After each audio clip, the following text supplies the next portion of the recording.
220, kahit 100 na lang. Opo. Libre sakay kasi mga content ko medyo kahit 100, okay lang ba? Andun pala. Ang gulat ko. Ma'am Erica po ba? Sige lang po. Ang layo na ng pinuntahan niyo. Tuwang-tuwa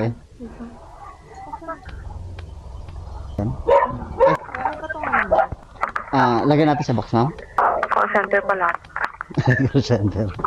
Dito na sa unahan, ma'am, o sa ano po? Pwede po ba siya? Sige.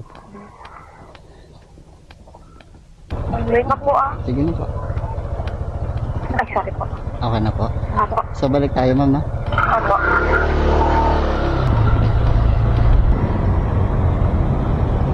Wait lang Saan po ba kayo mabawa? Sige na po. Dito po. Kayang-kaya po. Ay.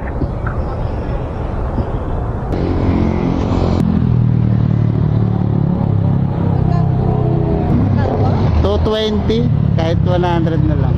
Opo. Libre sakay kasi mga content ko medyo kahit 100, okay lang ba? Ano po kayo? Opo, okay lang po. Naman yun. Kahit 100 lang, ma'am, okay na po yan. Pamasahin niyo na po pabalik. Thank you po. Thank you po. Salamat, ma'am. Thank you po. Ayun guys, dahil sa 125 followers na tayo, nagbibigay tayo ng mga libreng sakay sa mga estudyante.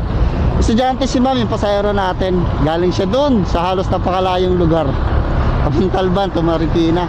Ang pumasahe niya ay 220. Sinigil na lang natin siya ng 100. 150 binigay niya, pero binalik ko yung 50 para pamasahe niya para pandagdag pabalik. Yun lang, salamat po sa lahat ng mga followers. Soon sa mga estudyante na magiging pasahero natin, libre na po yan. Aris po sa lahat ng mga riders. Salamat!